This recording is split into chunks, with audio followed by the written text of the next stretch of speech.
Picture this. Yorkshire, winter of 1830. The morning air is sharp enough to cut skin. The market square is waking, the smell of manure and stale ale hangs heavy in the frost. Men shout over crates of onions, pigs squeal as they're dragged to wooden pens, and then, through the steam of breath and the crush of bodies, you see something that freezes you in place. A woman. Standing still as stone, a rough rope halter around her neck, the kind used for oxen. Her boots are cracked. Her fingers are raw. Her husband grips the other end of the rope with the practiced confidence of a man who's done this before. And then he raises his voice, not in rage, not in desperation, but with the smooth tone of an auctioneer. What am I bid for this fine woman? The crowd gathers. Faces lean forward. Men examine her like they would a horse, checking her teeth, her hands, her posture. Every pair of eyes knows the truth. She is not here to be freed. She is here to be traded. You might think this was illegal. That this was some lawless cruelty hidden from the light. But here's the darkness no one told you, this was the law's shadow. It was the loophole, the folk ritual, the only way the poor could dissolve a marriage in a system designed to trap them. You see, in Victorian England, the moment a woman said, "I do," she ceased to exist in the eyes of the law. Her wages, her home, her very clothes, all belonged to her husband. If he beat her, the courts turned away.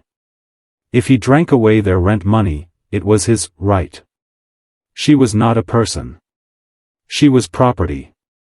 And when the law offered no escape, the market square became the courtroom. The halter became the signature. And the price a man would pay for her, whether a handful of coins or a pint of ale, became the final decree. This is not just history. This is what happens when law and morality part ways, when the system's chains weigh heavier than the rope around your neck. To understand how a man could stand in public and sell the woman he once vowed to protect, you have to see the trap they were both in. In Victorian England, the law didn't just fail women, it erased them. The legal doctrine was called coverture. It sounds harmless, almost poetic. But in reality, it was a disappearing act, a magic trick designed by the state. The moment a woman married, her legal existence was covered by her husband's. She became femme covert, a covered woman, invisible in the eyes of the courts. It was as if she'd stepped into a shadow that followed her until death. Before marriage, she could own property, sign contracts, keep her wages. After marriage, all of it belonged to him. Not shared, his. If she earned money baking bread, it was his. If her parents died and left her an inheritance, it was his. Even the dress on her back was his. The state had woven a system where women could not legally leave without a fortune. Divorce was the privilege of the rich. Before 1857, ending a marriage required a private act of parliament, a process so expensive it would cost more than most laborers would earn in their entire lives. Even after so-called reform, the price of legal separation still exceeded a year's wages for a working man.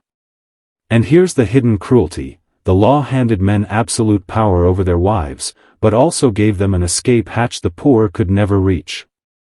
The rich could pay to be free. The poor had to improvise. So the markets became their courts. The halter became their legal contract. It was not recognized by Parliament or by the judges, but it was recognized by the people. In the minds of those who gathered to watch, it was binding. Once the rope passed from one hand to another, the community would treat the woman as the new man's wife. This was psychological control in its purest form. The state told you, this is property. The people said, if the law won't give us justice, we'll make our own. And so, the humiliation became ritual. The cruelty became tradition. And both men and women stepped into the market square knowing that the law's silence had forced them here. But not every sale was an act of mutual escape. Some were cold, opportunistic auctions. Some were punishment. Some were nothing but the public stripping of dignity, one coin at a time.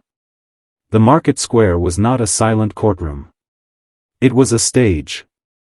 The air was thick with the smell of hay, dung, smoke from cheap tobacco. Chickens fluttered in cages.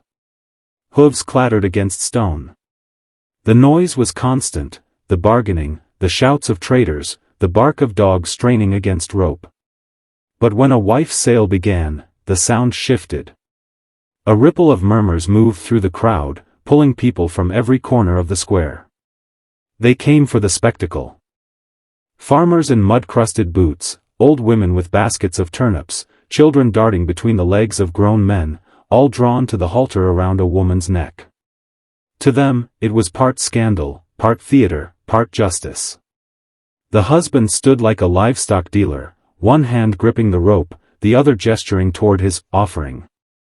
He called out her virtues like a salesman reciting a well-worn script: healthy, strong, can cook and mend. All her teeth. If she had a temper, he would mention it. If she was obedient, he would emphasize it. Every word was currency. The crowd responded like seasoned bidders. They'd step closer, look her over from head to toe. Check her hands for calluses, proof she could work. Judge her posture and face as if measuring her worth in both labor and pleasure. Some would ask her to speak, to test her manners, her voice, her wit. She might answer with defiance, with silence, or with carefully measured politeness. Every choice was dangerous. And the crowd was not passive. They were the witnesses that made the act real. Without them, the sale was meaningless.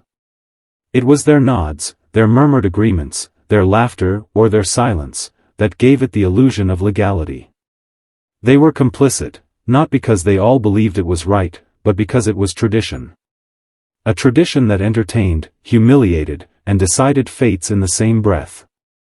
Sometimes the buyer was already chosen, a lover waiting patiently to take the rope. Other times, it was chaos, strangers shouting bids, pushing closer, coins flashing in the weak light. In those moments, the woman's future could shift with a single raised hand. And when the highest bid was called, the rope passed hands. That motion, simple, almost casual, was the signature. The end of one life. The beginning of another. History remembers the rituals, but it's the stories that burn. Because once you hear their voices, once you see their choices, the market square stops feeling like a distant relic and starts feeling uncomfortably human. Brighton, 1826. A man leads his tidy-looking wife into the square. Her halter is neatly tied, her dress unusually clean. There's no chaos, no screaming, just a crowd gathered to watch. The bidding is short. The buyer? A sailor, already known to her. He places £5 into her husband's palm, more than some men earned in months. She does not resist. In fact, the paper reports she seemed nothing loath to go. In other words, she wanted this. Her humiliation was the price of escape. But not all voices in these markets were calm. Locke, 1830. A wife is brought forward for sale at 2 shillings and 6pence. At the last moment, her husband hesitates, perhaps thinking of the scandal, perhaps of the shame. But before he can pull back, she turns, looks him square in the eye, and spits the words, "Let be, you rogue, I will be sold. I want a change." Imagine the force in her voice.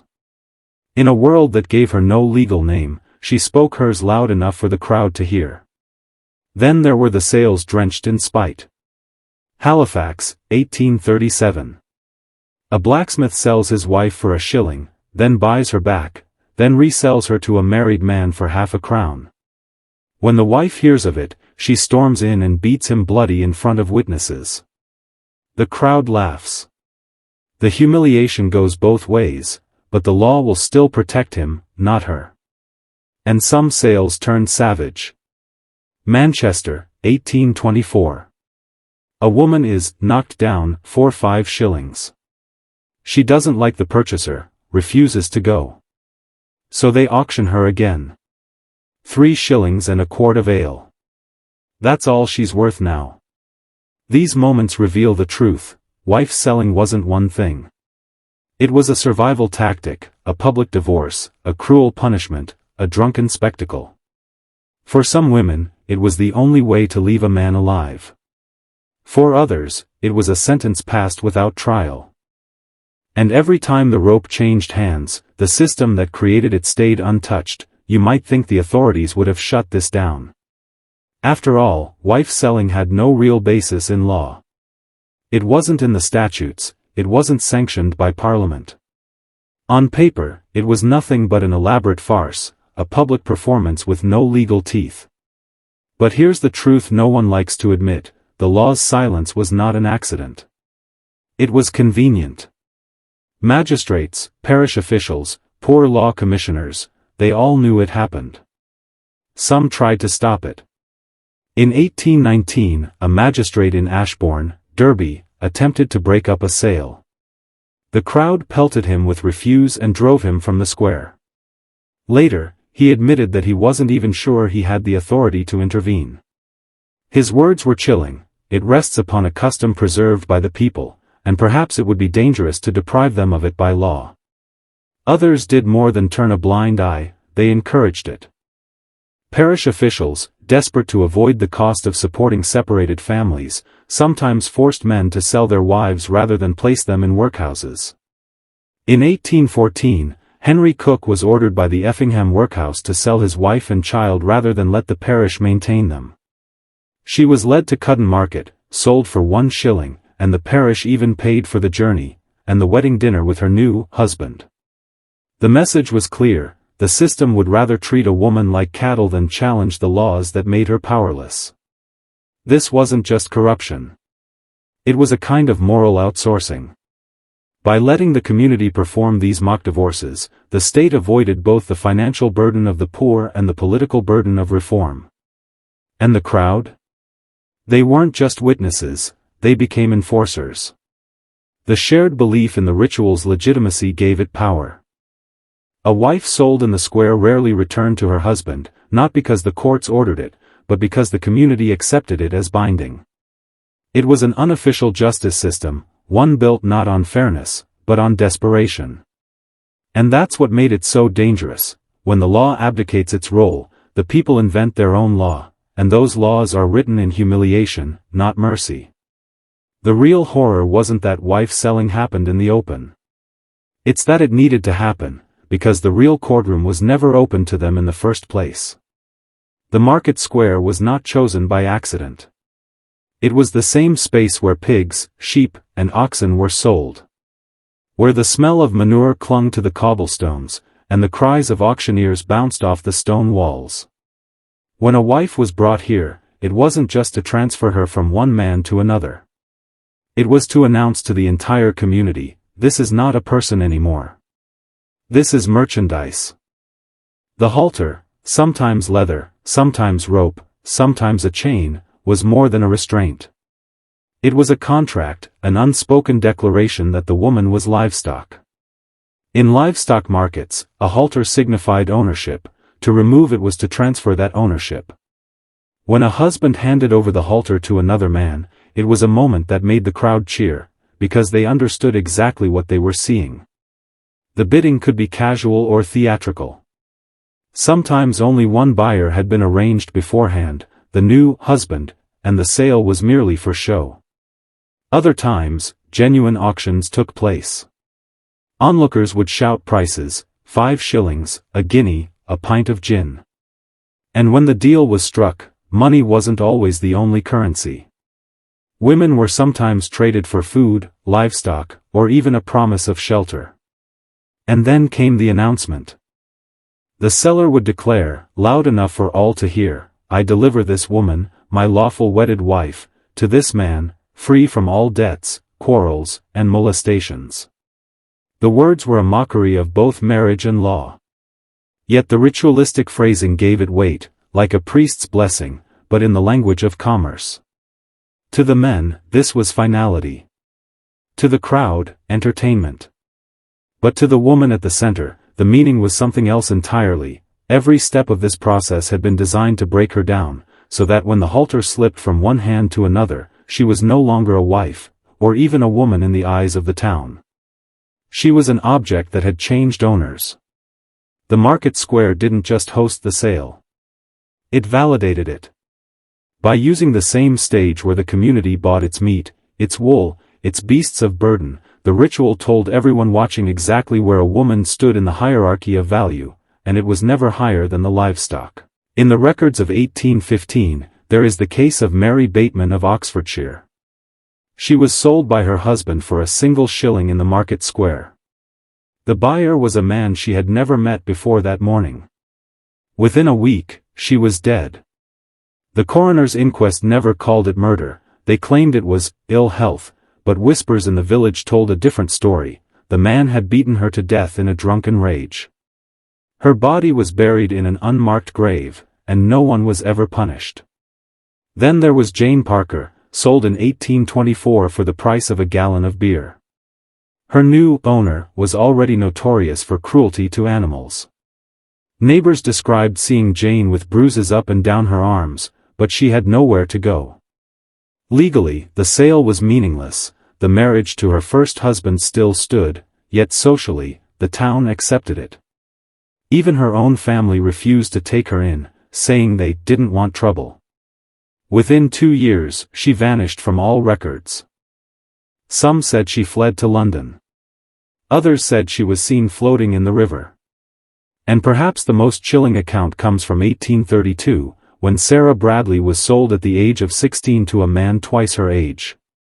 The transaction took place in the pouring rain, the halter soaking and heavy around her neck.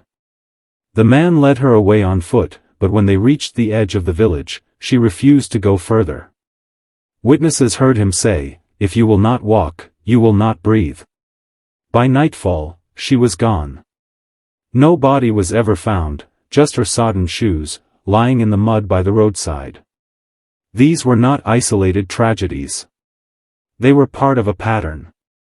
Once a woman was sold, she entered a kind of social exile. She could not return to her family without shame.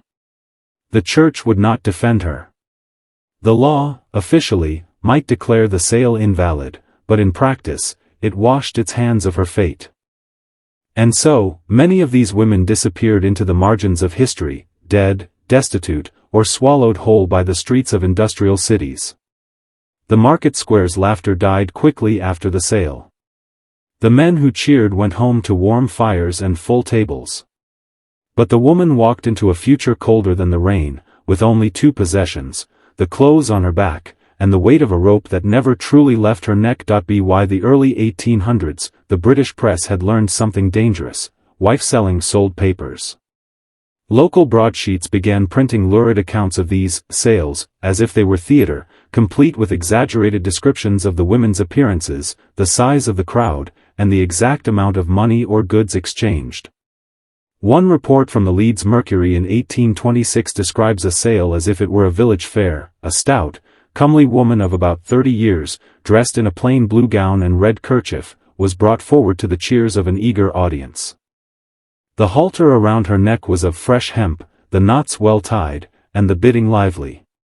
They didn't write about her fear. They didn't write about her loss of dignity. They wrote about her cheerful disposition and willing compliance, framing the sale as light-hearted fun, never as the public degradation it truly was. This kind of reporting did something sinister. It normalized the practice. A man reading his morning paper might see these stories not as cautionary tales, but as ideas. And it wasn't just men, women read them too, often with the unspoken understanding that if their marriage soured, this could be their fate. In some cases, newspapers even advertised upcoming sales. One in 1830 announced, to be sold by public auction, at precisely noon this Saturday, in the market square, the wife of one William Harding, aged 24, of sound constitution, and free of all debts. Imagine the cruelty of being described in print as if you were a horse for sale. Worse, these notices ensured a crowd, because wife-selling was now entertainment, a form of grotesque street theater, with the press as its biggest promoter. And then there was the illustrated coverage. Woodcut prints would depict the woman being led by a rope, surrounded by jeering men. These images didn't fade, they stayed in print, passed from hand to hand, pinned on tavern walls. For the women involved, the sale wasn't just one day of shame, it was a stain on their names that could follow them for years. The press didn't just report the cruelty. They amplified it. They gave it an audience, a schedule, and a permanent record. And every time they did, another woman somewhere in England found herself looking at her husband, wondering if she would be next. Every so often, a wife sale didn't go as planned. The men who organized them, the husbands, the auctioneers, the jeering crowds, believed the woman would simply stand there, halter around her neck, and submit to her fate. But not all of them did. Some fought back, and when they did, the market square turned from carnival to chaos. One such case was recorded in 1815 in Worcester. A man named John Price brought his wife, Mary, to the cattle market to sell her. The bidding began, and the crowd laughed as the price crept upward. But Mary had hidden a small kitchen knife in her sleeve. The moment the buyer stepped forward to claim her, she slashed the rope from her neck, cut through the halter, and lunged at her husband. Witnesses say she drove the knife into his arm, screaming that she would not be led like a beast. The crowd scattered. The sale collapsed. The local paper covered it, but the tone was not sympathetic. They called her an ungovernable termagant rather than a woman defending her freedom. In another case in 1832, a woman named Sarah Peat was put up for sale in Yorkshire. As the auctioneer called for final offers, she stepped forward and spat in her husband's face, telling the crowd, "You'll have to drag me dead before you'll own me."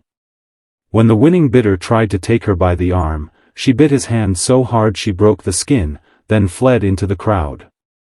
The men gave chase, but she disappeared into the back alleys of the town.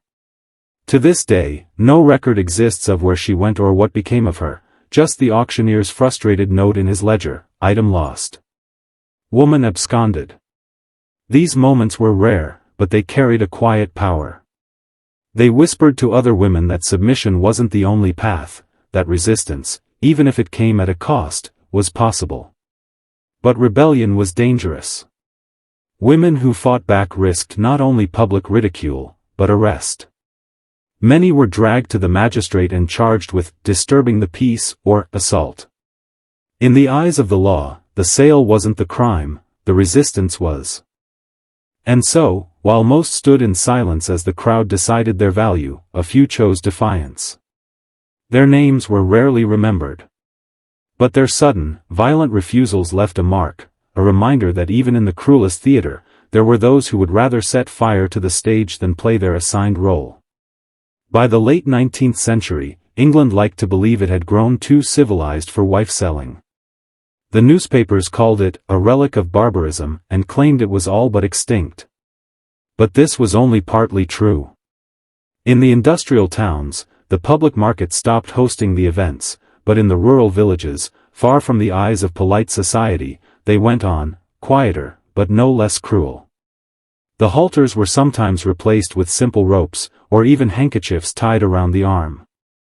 The auctioneer might not shout from a stand, but the words were the same, a husband offering his wife to the highest bidder, the crowd pretending it was all a joke. There's a record from 1881, decades after Victorians claimed the practice had vanished, of a man in Devon leading his wife to a pub, tying her to a post outside, and selling her for a quart of beer. Another, in 1901, just 1 year into the 20th century, saw a woman sold at a sheep fair in Yorkshire. The local police didn't intervene. They called it a private matter. What killed wife-selling wasn't morality, it was law and economics. By the late 1800s, reforms in divorce law made legal separation slightly more accessible to the poor. Women's rights groups began documenting and publicly shaming the practice. And the growth of literacy meant that shocking accounts in newspapers could spread outrage faster. But it didn't end cleanly. In some cases, the sale was used as an unofficial divorce well into the 1920s. And in remote communities, it lived on in whispers, not as a public spectacle, but as a quiet exchange in a back room, with money changing hands and a woman's fate decided without her consent. The last widely documented case took place in 1928. A man in Somerset sold his wife for £1 to a coworker. They even wrote up a contract and both signed it. When the story broke, the London papers treated it as a curiosity, a strange throwback. But for the woman involved, it was no oddity, it was her life. And so the story ends not with a law being passed, or a sudden moral awakening, but with a slow fading into shadows. The halters came off, the markets emptied, and England buried this tradition under layers of embarrassment and denial. But history has a way of leaving ghosts. And in the echo of the auctioneer's cry, you can still hear the truth. There was a time, not so long ago, when a woman could be led into the marketplace, and the world would decide her price.